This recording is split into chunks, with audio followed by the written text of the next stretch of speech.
میں انوکھا مرکز تحفظ دین، یہ دین کا ترجمہ ہے مرکز تحفظ دین۔ وصف نبی کا پیکر، علم و عمل کا لشکر، پیغام دیوبند پہنچا رہا گھر گھر۔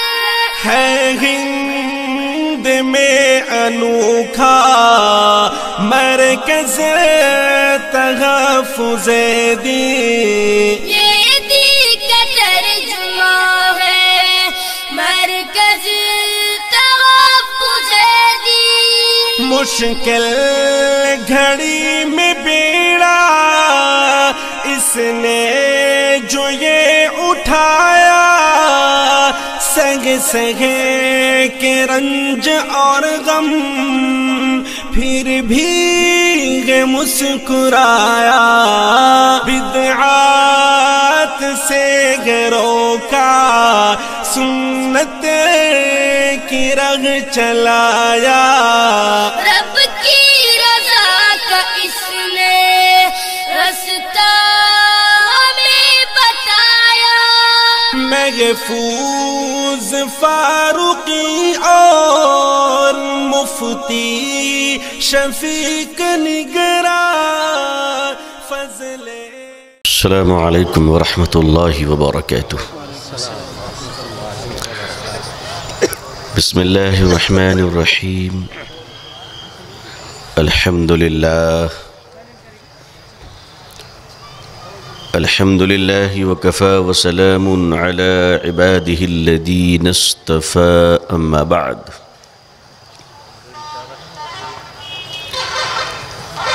الحمد للہ رب العالمین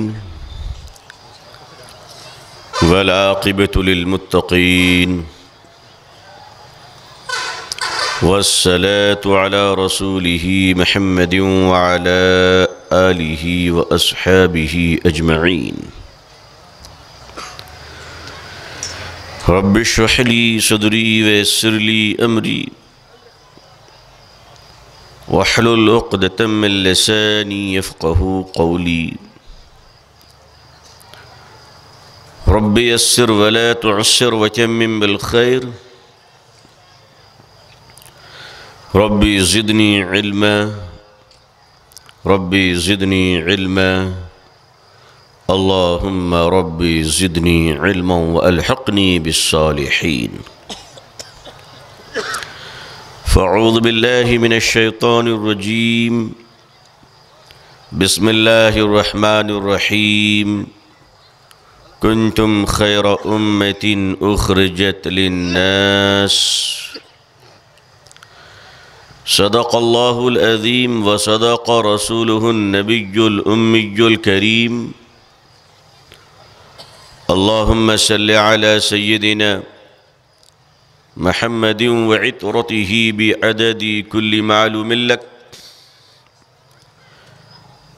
اللهم صل على سيدنا محمد عبدك ورسولك وعلى المؤمنين والمؤمنات والمسلمين والمسلمات۔ حضرات علماء کرام، بزرگان محترم، نوجوانان اسلام، عزیزان گرامی، سامعین عظام، عمائدین شہر، پردہ نشیں خواتین امت اسلامیہ، ہمارے اس عزیز وطن بھارت کو آزاد ہو کر تقریباً 73 سال ہونے جا رہے ہیں۔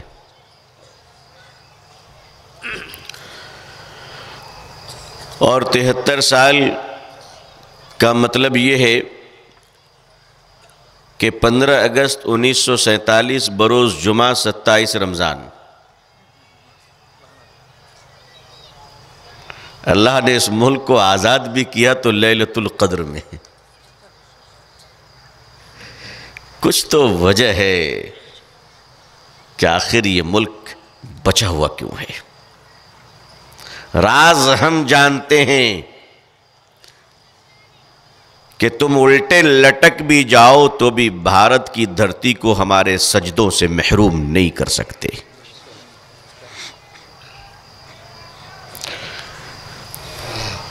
اس دن سے لے کر اب تک جو بچہ اس دن پیدا ہوا ان میں بعض زندہ ہے اور بعض گزر گئے. بھارت آزاد بھارت 73 سال کا ہو چکا. لال قلعہ نے بہت سارے وزیر اعظم کو دیکھا اور آئندہ بھی وہ دیکھتا رہے گا. اس لیے کوئی یہ نہ سمجھے کہ پرماننٹ جگہ ہے.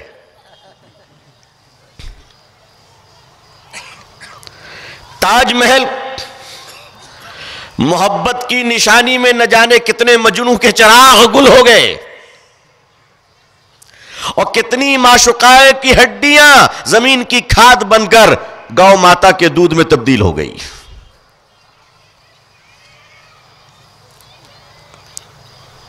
لیکن میں جب ایک تاریخ کے معمولی ادنا درجے طالب علم ہونے کی حیثیت سے اپنے عروج و زوال پہ غور کرتا ہوں تو مجھے میرے اکابر علماء اجازت دیجئے کہنے کی کل ہمارے عروج کی وجہ مدارس اسلامیہ تھی. آج ہمارے زوال کی وجہ میں کہہ نہیں سکتا کون ہے. لیکن آپ دانشور لوگ ہیں، ذرا غور کر لیجئے کہ میں کہاں پہنچنا چاہ رہا ہوں. اگر ملک میں چلنے والے مدارس منظم ہو جائیں اور اپنی ذمہ داریوں کو سنبھال لیں تو اللہ کی عزت و جلال کی قسم گھر گھر میں شیخ الہند جنم لینے شروع ہو جائیں گے. زمین کے فرعون نے دھرتی کا خدا ہونے کا اعلان کر دیا ہے. زمین کے فرعون نے زمین کا خدا ہونے کا اعلان کر دیا ہے. امت محمدیہ صلی اللہ علیہ وسلم کے غلاموں، عزم موسیٰ کے ساتھ تم کب کھڑے ہوگے؟ یہ جرأت، یہ بہادری، یہ ہمت حق گوئی، یہ صوت الحق، یہ مجنون انداز آج اگر ہمیں ملے ہیں تو مدارس کی چٹائیوں سے ملے ہیں، اپنے بزرگوں کی جوتیوں کو سیدھی کرنے کی برکت سے ملی ہے. خدا را اس چشمے کو خشک ہونے نہ دیجئے. اگر یہ امید کا ایک چشمہ اپنی ذمہ داریوں کو پوری کرنے میں کوتاہ بن گیا تو ملک کا مستقبل تباہ ہو جائے گا. پھر یہ ملک کہاں جائے گا یہ کہنا بہت مشکل ہے، لیکن میں آپ کو آواز دیتا ہوں کہ گھوڑا ہندوستانی ہو یا عربی، اس گھوڑے کو لگام ضرور دیا جانا چاہیے. بولو دیا جانا چاہیے کہ نہیں دیا جانا چاہیے؟ عربی گھوڑا ہے تو کیا بوسہ لے کر چھوڑ دیں گے؟ صاحب عرب کا گھوڑا ہے، لات بھی مارے گا تو بیماری ٹھیک ہو جائے گی. ایسا تھوڑی نا. اتنے بھکت مت بنو، اتنے بھکت مت بنو. عقیدت و محبت و احترام میں بھی پاسداری کے ساتھ حد کا تعین لازم ہے، اور وہ یہ ہے گھوڑا کسی بھی نسل کا ہو لگام اس کو ڈالنا ہی پڑے گا. اس ملک میں پچھلے 73 سالوں سے جو مسلمانوں کی کیفیت میں دیکھ رہا ہوں وہ یہ دیکھ رہا ہوں کہ میری قوم کا بڑا اور چھوٹا کیلے کے چھلکے کے اوپر کھڑا ہے. سمجھ گئے آپ؟ کیلے کے چھلکے کے اوپر کھڑا ہے، ذرا ہیلا تو 3 کلومیٹر پیچھے چلا جائے گا. اتنی زور سے پچھلیں گے. اس ملک کو اللہ تعالیٰ نے یہ ملک ہمیں تحفے میں عطا فرمایا ہے. اگر تحفے میں یہ ملک نہ ہوتا تو بھارت کے دشمنوں کی سازش میں جو نیا ملک بنا وہاں سارے لوگ نہیں چلے جاتے. لیکن نہیں, آپ کے اور ہمارے ذمے اللہ نے بہت بڑا کام رکھا ہے, ہم اپنی ڈیوٹی کو فراموش کر گئے ہیں. اور یاد رکھیے گا, آن ڈیوٹی آفیسر اگر کرپشن کے جرم میں پکڑا جائے تو وہ سسپینڈ بھی ہو جاتا ہے اور وردی بھی اس کی اتار لی جاتی ہے. مسلمان آن ڈیوٹی امت ہے, آن ڈیوٹی. اور اس امت کی کوئی ہالیڈے نہیں ہے. اس امت کے لیے عید بقرعید جمعہ کوئی چھٹی کا دن نہیں ہے. چھٹیاں دوسرے لوگوں کے لیے ہوتی ہیں, اس امت کے لیے کوئی چھٹی کا دن نہیں ہے. یہ امت 24/7/365 آن ڈیوٹی ہے. مسلمان کا بچہ, بوڑھا, جوان, عورت, مرد, یہ ہر وقت آن ڈیوٹی ہے.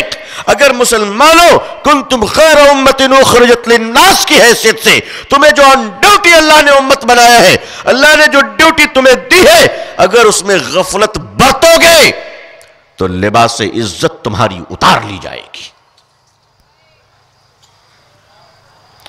اور لباس عزت اگر ایک بار اتار لی گئی اللہ کی طرف سے تو معاف کیجیے گا, پھر رات میں سسکنے والی دعاؤں کی آہیں بھی آسمان پر نہیں پہنچتی ہے. پھر سارے کے سارے خطرے میں آ جاتے ہیں. اس وقت جو پسے پردہ سب سے بڑی سازش چل رہی ہے, پسے پردہ, یہ CA, NPR, NRC جو ہیں, یہ تو ہتھوڑا ہے آپ کو ٹیسٹ کرنے کا کہ آپ جگے ہیں یا سو گئے. اور یہ ایسا تھرمامیٹر ہے کہ اس میں بہت سارے بڑے بہہ جائیں گے. کھول کر کہہ رہا ہوں میں, آپ دیکھتے رہیے, ابھی ایک آدھ ہفتہ اور دیکھ لیجئے آپ, بہت سارے لوگ بہہ جائیں گے اس میں, چند مٹھی بھر ایمان والے بچیں گے. نشانہ یہ ہے کہ اس امت کو زندہ کس نے رکھا ہے, اس کو پکڑو. بات سمجھیے, اس امت کو زندہ کس نے رکھا ہے, اس کے رگوں میں بہتے ہوئے خون میں ایمان کی حرارت کو دوڑا کس نے رکھا ہے, اس کو پکڑو. اور یہ پلاننگ آج کی نہیں ہے. 1880 میں برطانیہ کے وزیر اعظم مسٹر گولڈ اسمتھ نے یہ پلاننگ پیش کیا تھا مصر کے نظام تعلیم, اسلامی عقیدے کو تباہ کرنے کے لیے.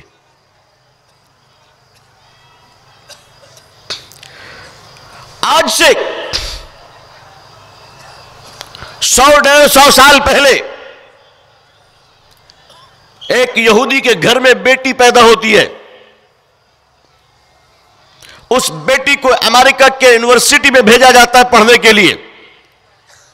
مکمل اس کی تربیت کی جاتی ہے.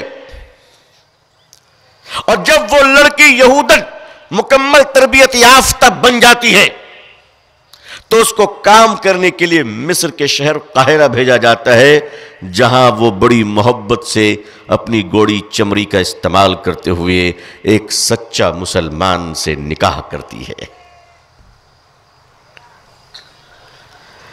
اس سے ایک اور لڑکی پیدا ہوتی ہے. اس ماں باپ سے ایک بیٹا پیدا ہوتا ہے. اس بیٹے کو نانی والے, نانیال والے اپنے پاس مصر سے لے کر چلے جاتے ہیں, اور یہودی ماحول میں اس کی پرورش ہوتی ہے, اور امریکن یونیورسٹی میں اس کی تعلیم ہوتی ہے, اور پڑھا لکھا کر اسے فوجی کرنل بننے کے قابل بنا کر دوبارہ مصر میں بھیجا جاتا ہے. اسے ہی آج سیسی کے نام سے یاد کیا جاتا ہے.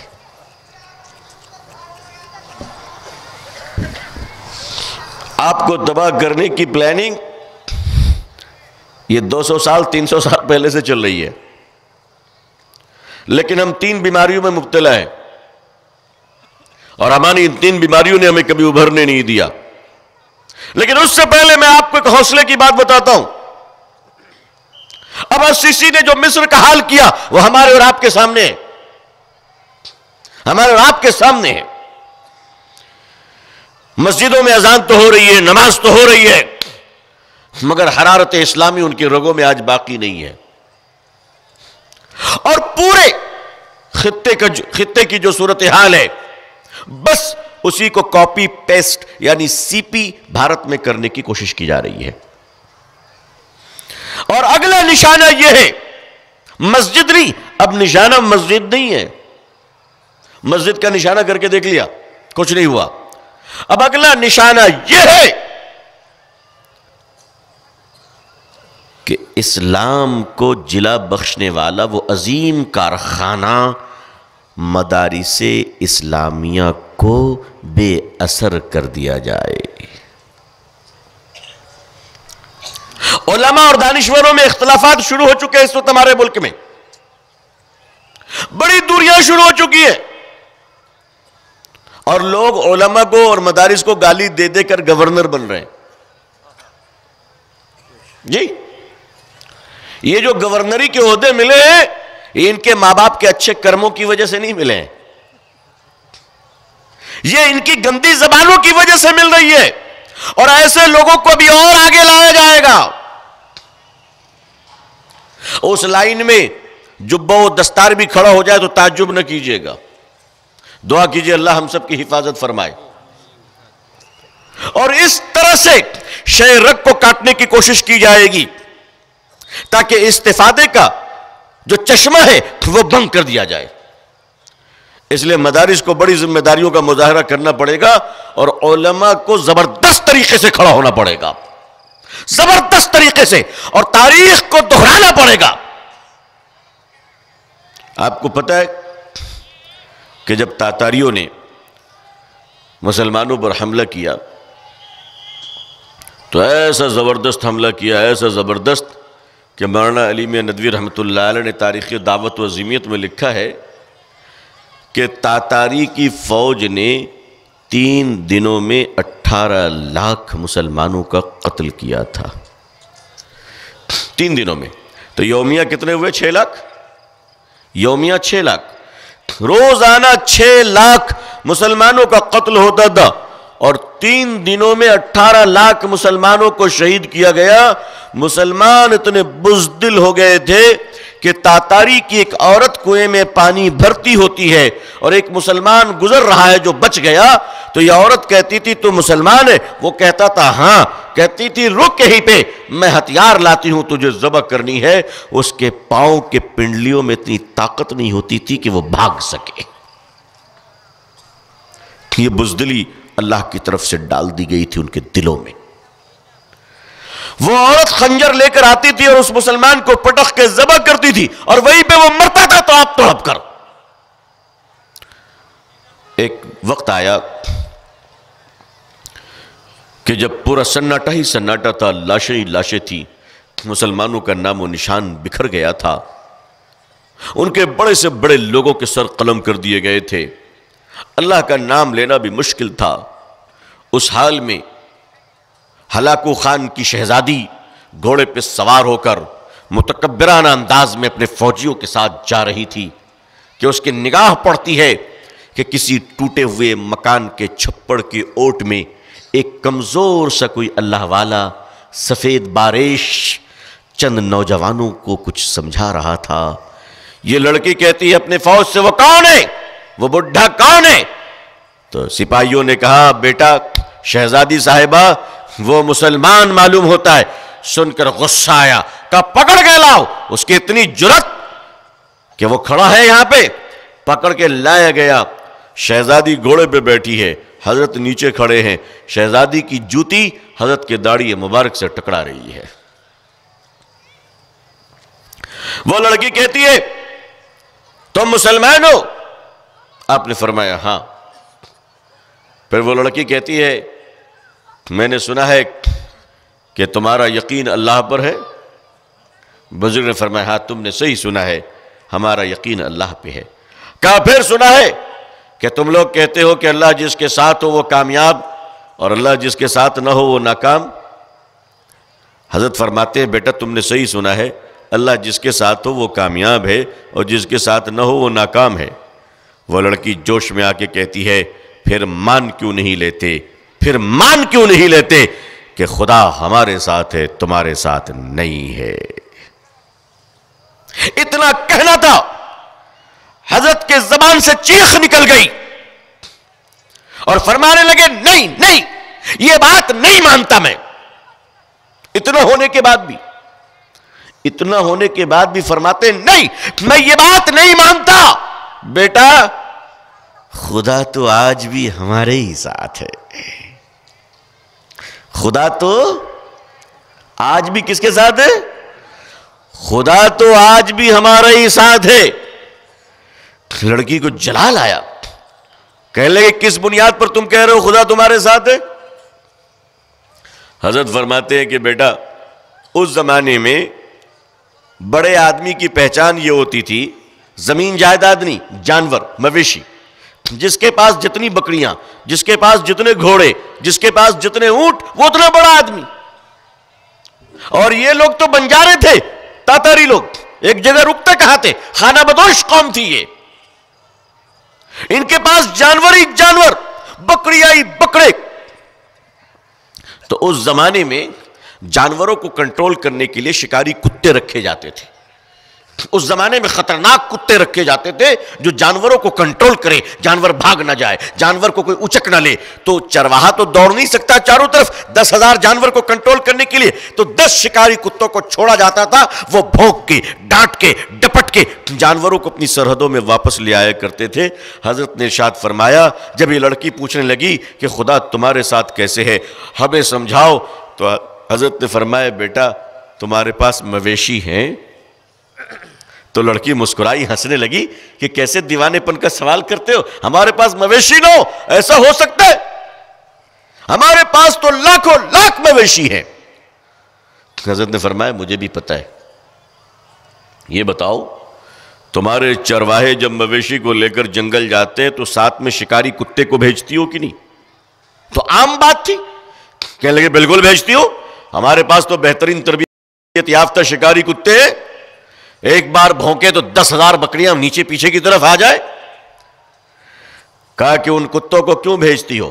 کہا اس لیے بھیجتی ہوں تاکہ ہماری بکریاں سرحد عبور کر کر وحشی جانوروں کے پالے نہ پڑ جائیں, ہمارے جانور کہیں ادھر ادھر نہ چلے جائیں, مالک کی طرف رہیں, چرواہے کی باتیں سنتی رہے اور ہمارے جانور ہمارے پاس رہے, ہمارے ہاتھوں سے بچھڑ نہ جائے. حضرت نے فرمایا بس بیٹا بس, جواب مل گیا, آج بھی خدا ہمارے ساتھ ہے. بس فرق اتنا ہے کہ ہم نے اپنی حیثیت بھلا دی ہے, اپنی ذمہ داریاں بھلا دی ہے, اپنے کرتووں کو بھلا دیا ہے. جہاں تہاں منہ مارنے لگے ہیں, موبائل پہ جانے لگے ہیں, دوسروں کی نقالی کرنے لگے ہیں. آج ہمارے سر کے بال یہودیوں کے بال کی طرح ہو گئے, ہمارے نوجوان پھٹی ہوئی جنس پہننے لگی ہے اور ہم اسلامی سرحد سے باہر چلے گئے ہیں.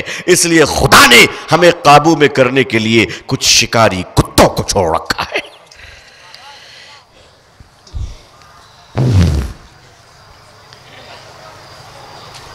اور ان شکاری, وہ شکاری کتے کوئی بھی ہو سکتے ہیں. میری مراد امریکہ,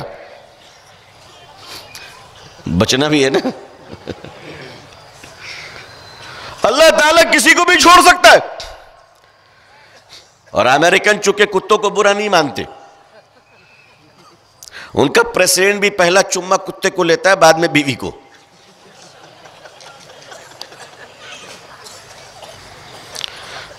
اور وہاں کی عورتیں اپنے بچے کو نوکر کو دے دیتی ہیں, ان کے بچے نوکر پالتا ہے, ان کی مائیں کتے کے پلوں کو پالتی ہیں.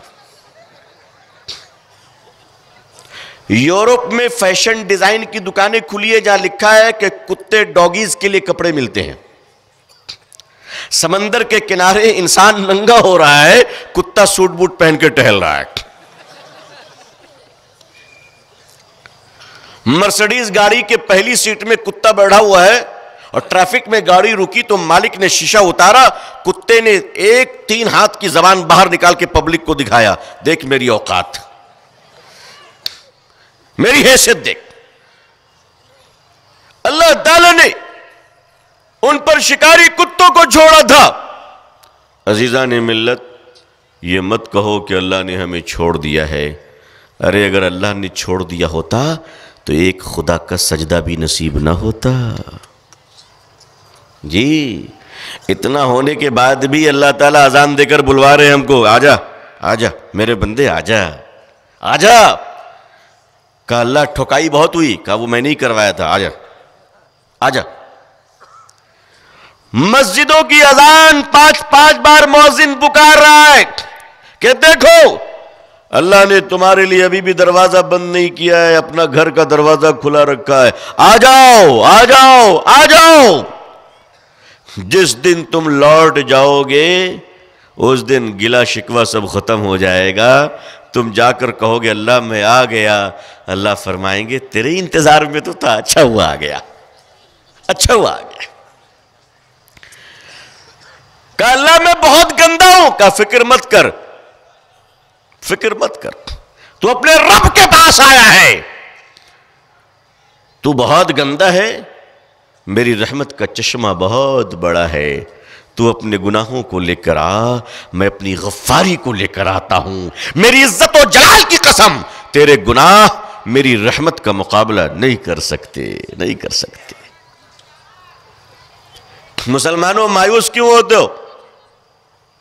مایوسی تو کفر ہے بھائی, ہے. دیواروں پہ حکیم صاحب لوگ جو اشتہار لکھتے ہیں, کیا لکھتے ہیں؟ پڑھا ہے کہ نہیں پڑھا ہے؟ اس جملے کا صحیح استعمال وہی لوگ کرتے ہیں. میں نے جو آیت پڑھی ہے یہ آیت ہمارے تبلیغی جماعت بھائی والوں کا پیٹنٹ ہے, اور یہ جو مایوسی کفر ہے یہ حکیم صاحب لوگوں کا پیٹنٹ ہے. انہوں نے دیواروں پہ لکھ کے رکھا ہے مایوسی کفر ہے. ہم سے ملیے, آپ بتائیے. اور مشکل یہ ہے کہ اس پہ لکھتے بچپن کی غلطی. بتائیے کوئی بچپن میں غلطی کرتا ہے؟ جملے بھی کہاں سے لاتے ہیں سب؟ عزیزان ملت, اللہ تعالیٰ نے اپنی رحمت کے دروازے کھول رکھے ہیں. اور میں آپ سے کہوں اس وقت بھارت میں مسلمانوں کے لیے اللہ نے گولڈن اپرچونٹی دیا ہے. جی گولڈن اپرچونٹی. کوئی مودی صاحب کو برا نہ کہے, ہاں بالکل برا نہ کہے, مجھے بہت خراب لگتا ہے, مجھے بہت خراب لگتا ہے. کیوں پتہ ہے آپ کو؟ ہم نے کل بھی کہا تھا, مودی صاحب نے کہا بھارت کی ساری مسلم مہیلائیں میری بہن ہیں. کہا تھا کہ نہیں کہا تھا؟ تو اس میں میری ماں بھی ان کی بہن ہوئی کہ نہیں ہوئی؟ تو میری ماں کے بھائی ہیں تو میرے کون ہوئے؟ بولو ہوئے کہ نہیں ہوئے؟ کوئی میرے ماموں کے خلاف بولے گا ہم سن لیں گے؟ اتنا آسان ہے. اور ان کے پاس تو ایسے سے نسخے ہیں کہ حکیم اجمل رحمت اللہ علیہ قبر میں تڑپ رہے ہوں گے. کسی نے پوچھا چہرے پہ چمک کیسے آئی؟ کہا میں پسینے سے مالش کرتا ہوں. یقین مانیے بلا وجہ فیئر اینڈ لولی کریم بک رہی ہے.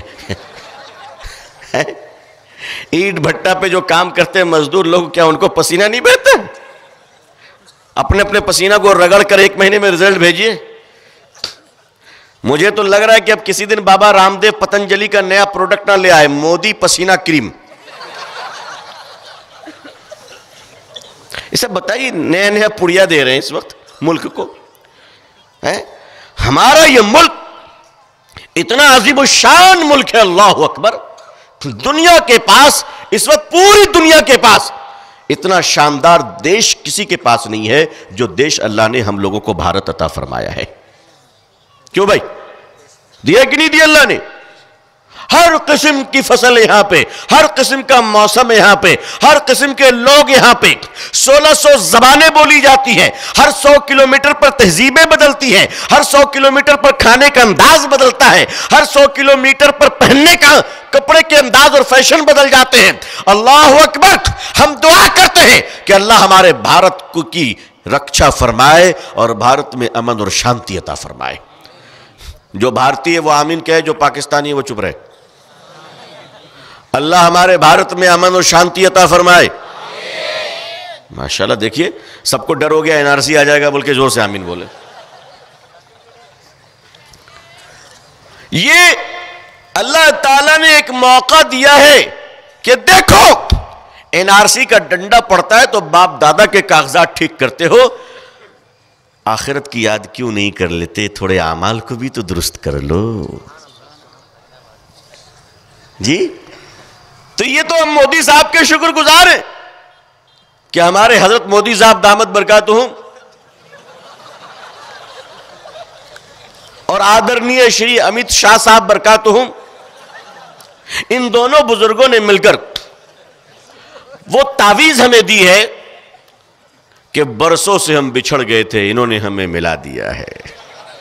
انہوں نے ہمیں ملایا، تو مودی صاحب کو ان کی بیوی سے ملا دے۔ احسان کا بدلہ احسان ہوتا ہے۔ بولو دعا کریں گے کہ نہیں کریں گے؟ انہوں نے ہمارے ساتھ اچھا کام کیا ہے، ہم بھی ان کے ساتھ اچھا کام کریں، ٹھیک ہے؟ اللہ ان کو بھی گھر بسا دے۔ ہم یہ بہوجن لوگ دلت بھائیوں سے، مول نواسیوں سے بچھڑ گئے تھے، انہوں نے ہمیں ملا دیا۔ اس لیے بھائی سرکار کو برا مت کہو، حکومت کو برا مت کہو، انہوں نے جو کچھ کیا ہے اس کے جڑ سے انشاءاللہ امید کی ایک نئی کرن اور محبت کی ایک نئی خوشبو نکلنے والی ہے۔ ابھی ہمارا ملک جاگ چکا الحمدللہ، اور زبردست طریقے سے جاگا ہے۔ اب ایسا جاگا ہے کہ سونے کا نام نہیں لے رہا ہے۔ اب نئی ٹیبلٹ لائی جا رہی ہے۔ ہمارے وزیر اعظم صاحب کے عزیز دوست ہیں، ان کا نام ہے ڈونلڈ ٹرمپ، امریکہ میں۔ اس بیچارے کو بھی نہیں معلوم کہ وہ کیا بولنے والا ہے۔ میں ڈونلڈ ٹرمپ صاحب کی حرکتیں جب دیکھتا ہوں تو کبھی کبھی سوچتا ہوں کہ اللہ یہ کیا بنا ہے۔ ایسا لگتا ہے کہ دنیا کے بہت سارے سائنسداں کچھ بنانا چاہ رہے تھے، کچھ نہیں بنا تو یہ بن گیا۔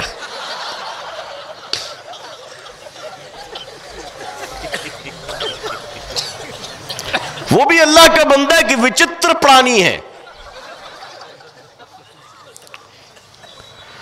ان کی گورنمنٹ کے ہیومن رائٹس کمیشن فار امریکہ، ان کی گورنمنٹ کے جو ہیومن رائٹس ہیں، اس ہیومن رائٹس نے بھارت کے سی اے قانون کو ریجیکٹ کر دیا ہے۔ حالانکہ یہ بھی اچھی انگریزی بولتے اور ان کی انگریزی وہ اچھی سمجھتے بھی ہیں، اور پتہ نہیں کیا بولے۔ اس لیے عزیزان ملت ایک بات تو ٹھان لو کہ اس دیش کے تنکے کی حفاظت کرنی ہے انشاءاللہ۔ دوسری بات کہ ہم بحیثیت مسلمان کسی آرگنائزیشن، کسی پولیٹیکل پارٹی اور گورنمنٹ کے کسی آدمی سے نفرت نہیں کریں گے، ٹھیک ہے انشاءاللہ۔ ہاں وچاروں میں متبھید ہوگا، اختلاف کریں گے، کوئی بات غلط ہے تو غلط کہیں گے، مگر نفرت پوری آواز سے کہیے کہ نفرت نہیں کریں گے۔ جو ہم سے بھی نفرت کرے گا ہم اس سے بھی محبت کریں گے انشاءاللہ انشاءاللہ۔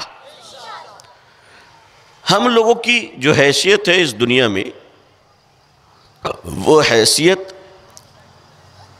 نبی پاک صلی اللہ علیہ وسلم کی اس امت کی ہے کہ آقا صلی اللہ علیہ وسلم کی نبوت قیامت تک جاری و ساری ہے نا۔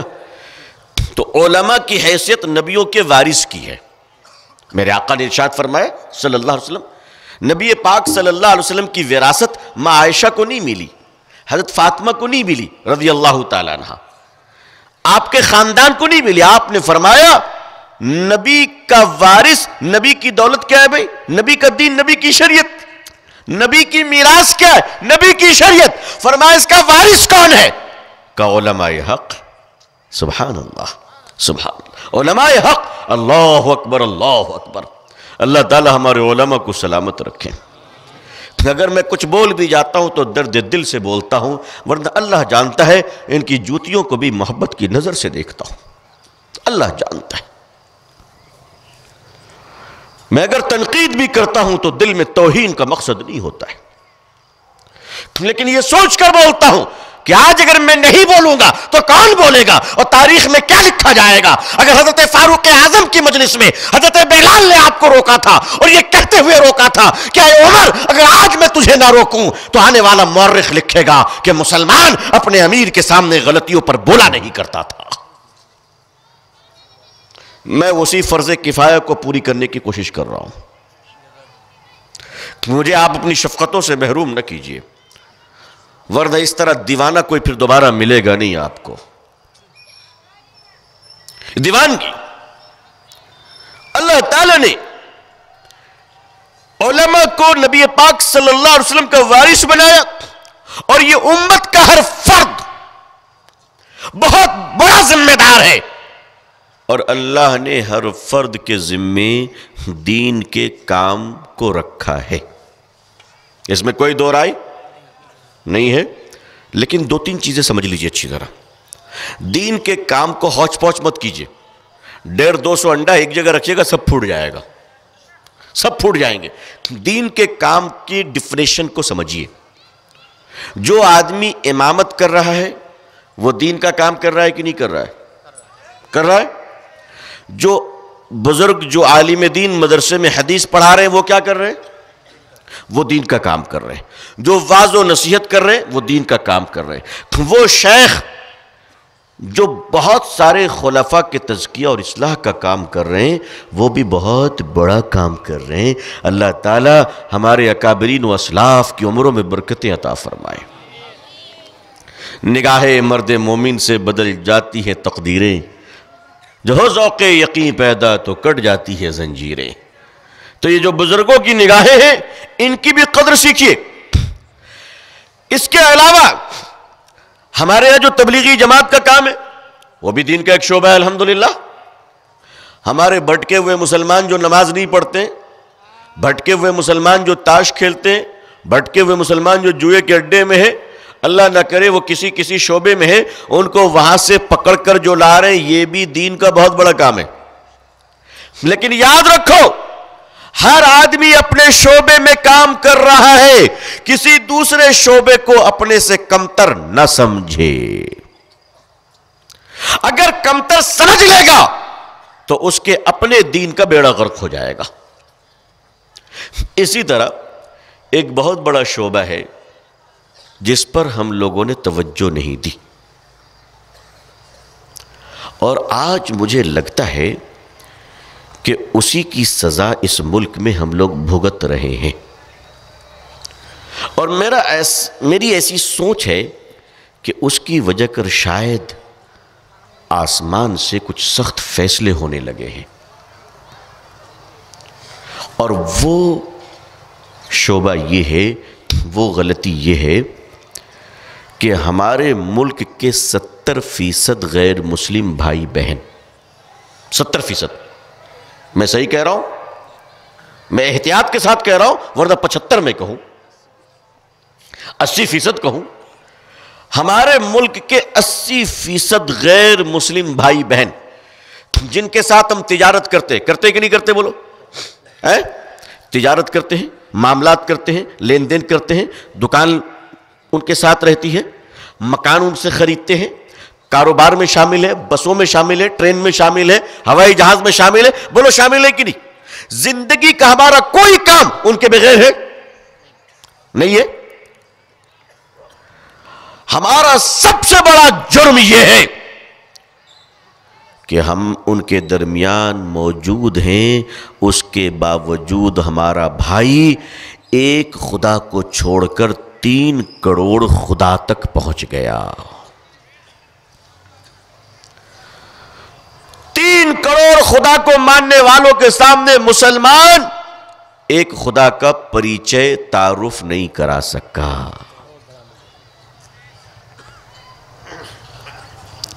تو آج اس کی وجہ یہ ہے، آج یہی وجہ ہے کہ اللہ کی گرفت شروع ہو گئی ہے اور 3 کروڑ خدا کے ماننے والے ایک ہو گئے. ایک خدا کا ماننے والا مسلکوں میں بٹ گیا. جب اللہ تعالیٰ کی طرف سے روب نازل ہوتی ہے تو غلام میں وہ روب ہوتا ہے کہ بادشاہ کانپ جاتا ہے، اور اللہ کی طرف سے جب روب اٹھا لیا جاتا ہے تو گھر کا کتا چیخے تو مالک کو دست شروع ہو جاتی ہے. یہ ایک بہت بڑا جرم، بہت بڑی غفلت ہوئی ہے. اب آئیے اس غفلت کی ابتدا کیا ہے، اس کا انجام کیا ہے، اور اس کا صد باب کیا ہے. دیکھیے ہمارے اکابر علماء اس پہلو کو بہت اچھی طرح جانتے ہیں. 1000 سال میں اللہ تعالیٰ کی طرف سے پورے سسٹم کو بدل دیا جاتا ہے. بات سمجھ گئے؟ 1000 سال میں. ایوری 1000 ایئر، 1000 سال میں کمزور، سست، مست، غافل اور دین سے دور امت کو چینج کر دیا جاتا ہے، بدل دیا جاتا ہے. 1000 سال میں اللہ کے فیصلے آ جاتے ہیں. یہ کون سا سن چل رہا ہے بھائی؟ 1441 ہجری. 1441 ہجری تو 1000 سال تو کراس کر گیا نا؟ کراس کر گیا کہ نہیں کر گیا؟ 1000 سال کراس کر کے کتنا ہوا؟ 441 سال زیادہ ہو گئے. تو 441 سال زیادہ ہو گئے اور 1000 سال گزر گیا. امت کی غفلت بدستور جاری ہے. ان حالات میں ابھی تک جو ہم لوگ بچے ہوئے ہیں وہ ابو داؤد شریف کی اس حدیث کو یاد کیجئے جس میں حضرت سعد بن وقاص رضی اللہ تعالیٰ عنہ راوی ہیں کہ آپ فرماتے ہیں نبی کریم صلی اللہ علیہ وسلم کہ مجھے اللہ کی ذات پر بھروسہ ہے کہ اللہ میری امت کو آدھے دن کی مہلت دوسری امت کے مقابلے میں زیادہ دے گا. آدھے دن کی مہلت. ایک دن اللہ کے نزدیک اس وقت ہمارے 1000 سال اللہ کے ہاں ایک دن ہے. قیامت کے دن یہ کیلنڈر چینج ہو جائے گا، 50,000 سالوں کا ایک دن ہوگا. لیکن اس وقت ہمارا 1000 سال اللہ کا ایک دن ہے. نبی کریم صلی اللہ علیہ وسلم نے آدھا دن کی مہلت اللہ سے مانگ لی ہے. تو آدھے دن کا مطلب کتنے سال بھائی؟ 500 سال. ابھی 1441 چل رہے. 500 سال میں بچے کتنے جی؟ 59 سال ہے نا؟ بچے کتنے بھائی؟ 59 سال. لیکن ہجرت کی تاریخ سے ہجری شروع ہے، نبوت کو تو پچھلے 13 سال پہلے سے جوڑنا پڑے گا. تو اگر 13 سال اور ایڈ کر لیجئے تو 1454 سال ہو گئے. 1454 سال ہو گئے. بچے کتنے؟ 46 سال. 46 سال میں بھی نبی تو پیدائشی نبی ہوتا ہے. تو نبی پاک صلی اللہ علیہ وسلم کی اس 40 سال کو جو آپ کی پیدائش سے لے کر نبوت تک کا ہے اس کو بھی ایڈ کر لیجئے تو بچے ہندوستانی مسلمانوں کے پاس صرف 6 سال. مسلمانوں ہمارے اور تمہارے پاس صرف 6 سال بچے ہیں. کتنے بچے ہیں؟ ذرا پورا مجمع بتائیے کتنے سال بچے ہیں ہمارے پاس؟ آر ایس ایس نے پہلے اعلان کیا تھا کہ ہم 2021 تک بھارت کو ہندو راشٹر بنائیں گے. اللہ کی مرضی ان کی آفس نے اعلان کیا کہ نہیں، اب 2026 تک بنائیں گے. تال میل ذرا غور کیجئے، یہ بھی ایک پہلو ہے. یہ بھی ایک پہلو ہے. اللہ نے موقع دیا ہے 2026 مسلمانوں کو جو اللہ نے موقع دیا ہے حضور صلی اللہ علیہ وسلم کی دعاؤں کی برکت طفیل میں، اس میں 6 سال باقی ہے. مطلب صاف ہے کہ مسلمانوں بھارت کے اندر 720 ضلع ہیں. ایک ایک مسلمان اگر 10 غیر مسلم بھائیوں تک اسلام کے توحید اور رسالت کا پیغام پہنچا دیں تو انشاءاللہ حجت تمام ہو جائے گی اور یہ ظالم قوم مظلوم بن جائے گی. آپ دائی بن جائیں گے. کنتم خیر امت اخرجت للناس سے مراد یہ ہے کہ تم دوسروں کے لیے بھی اللہ کی رحمت ہو. ایک ایک مسلمان مراٹھی زبان میں ترجمے کا قرآن تقسیم کرنا شروع کرو، اپنی دکانوں میں رکھو، اپنے کسٹمر کے ساتھ صلہ رحمی کرو، لوگوں کے ساتھ بے دھڑک دین کی باتیں کرو، ان کو بتاؤ آقا صلی اللہ علیہ وسلم کی سیرت کو، آپ بتاؤ ان کے چرتر کو، آپ بتاؤ ان کے کردار کو. مگر مسلمانوں ہمارا حال یہ ہے کہ ہمیں خود اسلام کی تعلیمات سے ہماری اتنی غفلت ہو چکی ہے. ہم تو اس علاقے کے لوگوں کی طرح ہو گئے ہیں کہ جہاں ایک بستی والے ہیں، ساروں کے پانی کی پیاس بجھانے کے لیے ایک ہی ٹھنڈے پانی کا چشمہ ہے، پوری بستی کے لوگ اسی تالاب سے پانی پیتے ہیں۔ اچانک جنگل کا درندہ شیر 10-15 آ جاتا ہے اور اس تالاب کو گھیر لیتا ہے، بستی والے پانی نہیں پی پاتے ہیں، کہتے او شیر تو اپنی پیاس بجھا کے ہٹ جا تاکہ ہم اپنی پیاس بجھا لیں، مگر شیر اٹھتا نہیں ہے، نہ پانی پیتا ہے، اب کو چھوڑتا ہے، پوری بستی پیاسی رہ جاتی ہے۔ عزیزان ملت، یہ بھارت کے لوگ اس وقت پیاسے ہیں، اسلام کے چشمے سے اپنی تشنگی کو بجھانا چاہتے ہیں۔ مسلمان اسلام کے کنویں اور دروازے پر شیر بن کر بیٹھا ہوا ہے۔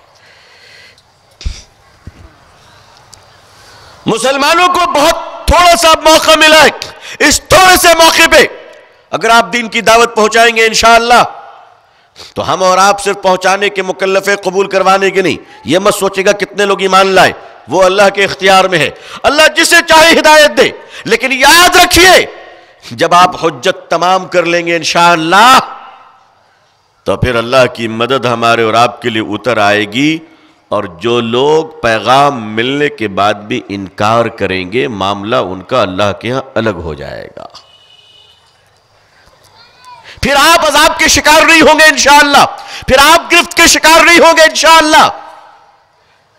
اس وقت حالات کے ذریعے سے ہمیں جگایا جا رہا ہے، حالات کے ذریعے سے ہمیں بتایا جا رہا ہے کہ مسلمانوں اٹھو اور اجتماعی طریقے سے اپنی ذمہ داریوں کو پوری کرو۔ میں اورنگ آباد گیا تو پچھلی بار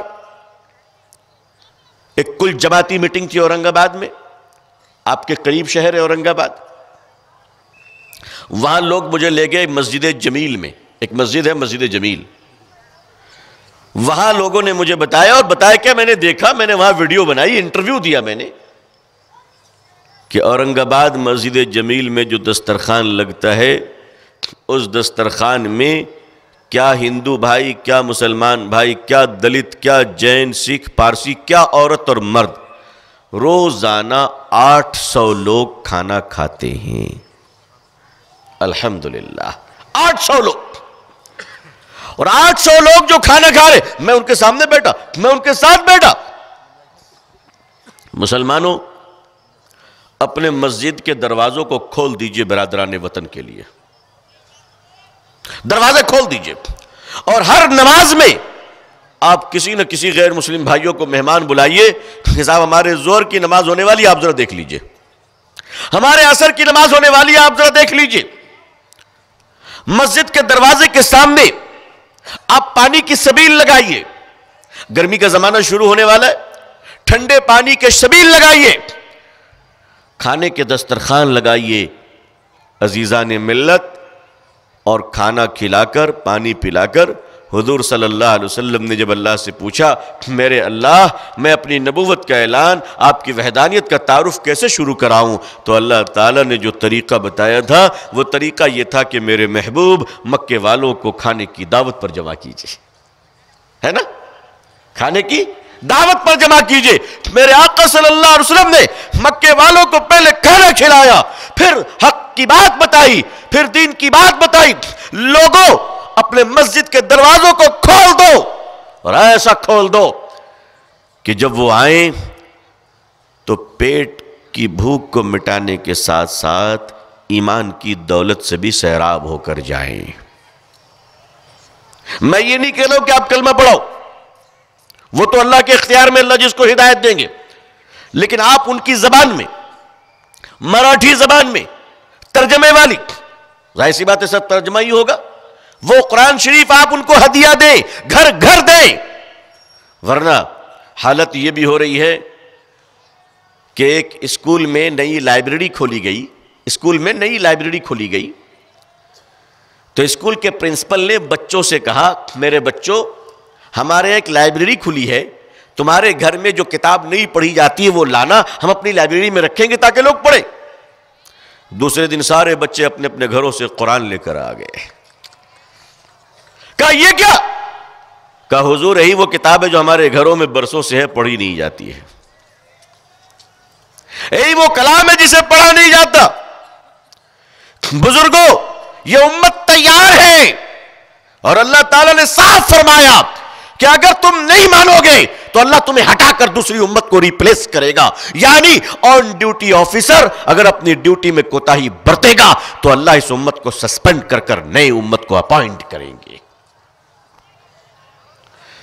اس لیے اپنی سسپینشن سے اگر بچنا ہے تو دانشور اور علماء دونوں مل جائیں انشاءاللہ. ڈاکٹر صاحب، مولانا صاحب، انجینئر صاحب، مفتی صاحب، پروفیسر صاحب، مؤذن صاحب، آپس میں بیٹھیے، تال میل کیجئے اور آپس میں بیٹھ کر یہ طے کیجئے کہ ہمیں اس ملک کے اندر کس طرح سے امن و سلامتی کے پیغام کو ایک ایک بھائی تک پہنچانا ہے، کہ ایک ایک بہن کو پہنچانا ہے. اس کے لیے آپ کو اپنے گھروں کی عورتوں کو تیار کرنا پڑے گا. اس کے لیے آپ کو اپنی بیٹیوں کو تیار کرنا پڑے گا. بہت ہو گیا عورتوں کو پیچھے رکھنا. اتنا پیچھے مت رکھو کہ بغاوت کر کر وہ میدانوں میں بیٹھنے لگے. آج وہی ہو رہا ہے. آپ کے ہاتھوں کی گرپ اب کمزور ہو رہی ہے. لوگوں نوشتے دیوار کو پڑھ لیجئے. اگر آج ہماری بہنیں گھروں سے نکل کر میدانوں میں بیٹھی ہوئی ہیں تو آپ سمجھ پا رہے ہیں کہ آگے کی کہانی کیا ہونے والی ہے. بہتر ہے کہ آپ اپنی عورتوں کو آراستہ کریں، ان کو بتائیں، وہ دولت ان کو دے دی جائے جو دولت میرے آقا صلی اللہ علیہ وسلم نے حضرت ام سلمہ کو دیا تھا، ماں عائشہ کو دیا تھا. ہم نے اپنی عورتوں کو کیوں محروم رکھا ہے؟ آج وقت کی پکار، حالات کے تقاضے یہ ہیں کہ ہم اپنی بیٹیوں کو تیار کریں اللہ کے دین کی خدمت کرنے کے لیے.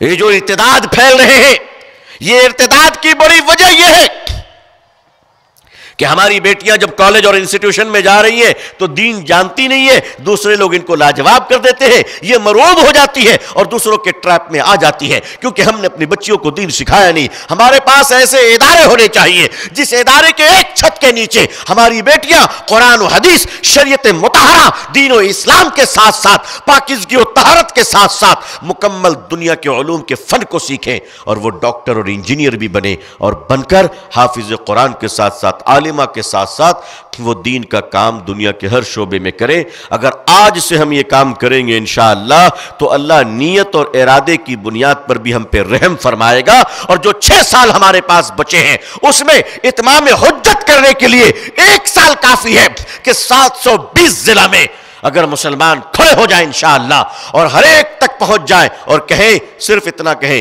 یہ لیجئے پکڑیے، آپ کی امانت آپ کے حوالے ہے، یہ کتاب اللہ کی ہے جو پوری انسانیت کے لیے ہے، لیجئے اس کتاب کو تو پڑھ لیجئے.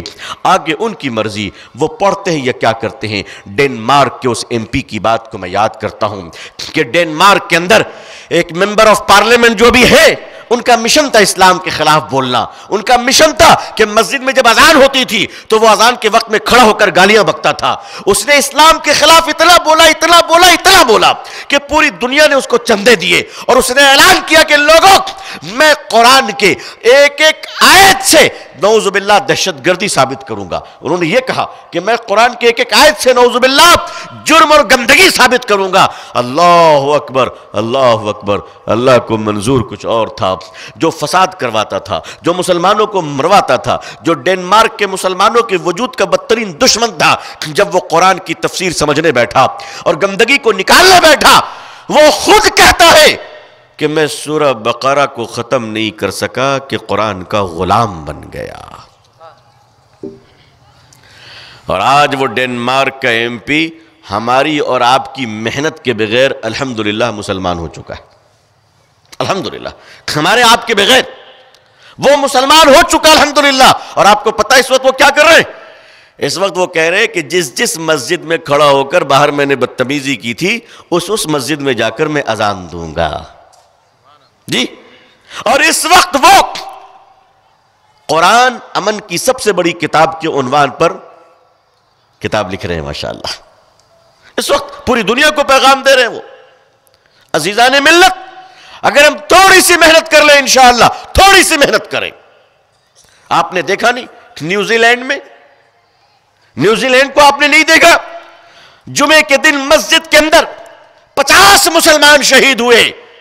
اس 50 کی شہادت ہونی تھی کہ اللہ نے دلوں میں انقلاب پیدا کر دیا، اور ایسا انقلاب پیدا کیا کہ اس کے بعد جو جمعہ آیا نیوزی لینڈ کی عوام، نیوزی لینڈ کی خواتین، نیوزی لینڈ کے بچے اپنے اس لباس میں جو ان کے اوریاں لباس ہے وہ پہن کر سڑکوں پہ آ گئی اور کہنے لگی مسلمانوں سڑک پہ نماز پڑھو، تمہارے لیے ہم حفاظت میں کھڑے ہیں، گولیاں چلے گی تو سجدے میں تمہارے اوپر نہیں ہمارے سینوں پر گولیاں چلے گی۔ ہزاروں لوگ ایمان لے آئے نیوزی لینڈ میں۔ میرے بزرگوں، اس اہم باب پر توجہ دیجئے اور آئیے ہم سب اپنے اخلاق کو درست کریں اور غیر مسلم بھائیوں کو برا بھلا نہ کہیں، حکومت کو گالیاں نہ دیں، کسی آرگنائزیشن کو گالیاں نہ دیں، اختلاف رکھیں، لیکن یاد رکھیں کہیں نہ کہیں ہم سے ایسی کمزوری ہو رہی ہے جس کی وجہ کر یہ نحوست ہے۔ اللہ تعالی ہمیں اپنی کمزوریوں کو دور کرنے کی توفیق عطا فرمائے، اور اللہ تعالیٰ سے دعا کیجئے کہ اللہ پوری دنیا میں ہم سب کو اسلام کی عزت دیکھنا نصیب فرمائے۔ اقوام عالم اور اہل ہندوستان کے دلوں میں اللہ اسلام کے لیے اور مسلمانوں کے لیے جذبہ محبت و خیر عطا فرمائے۔ اللہ تعالی ہمارے بھارت میں امن اور شانتی عطا فرمائے۔ اللہ تعالیٰ بھارت میں رہنے والے دلت، مسلم، ہندو، سکھ، عیسائی، جین، پارسی تمام لوگوں کے بیچ بھائی چارگی، محبت اور پیار کا ماحول عطا فرمائے۔ اللہ ہمیں اور آپ کو، ہم سب کے اہل و عیال کو، ہماری اور آپ کی اولادوں کو، نسلوں کو اور پوری امت مسلمہ کو عزت، عافیت، سلامتی، خیر اور خوشحالی اور اچھی صحت کے ساتھ اسلام پہ زندگی، ایمان پر خاتمہ نصیب فرمائے۔ آمین یا رب العالمین۔ آخر دعوانا الحمدللہ رب العالمین، والسلام علیکم ورحمۃ اللہ وبرکاتہ۔ ہے ہند میں انوکھا مرکز تحفظ دین، یہ دین کا ترجمہ ہے مرکز تحفظ دین۔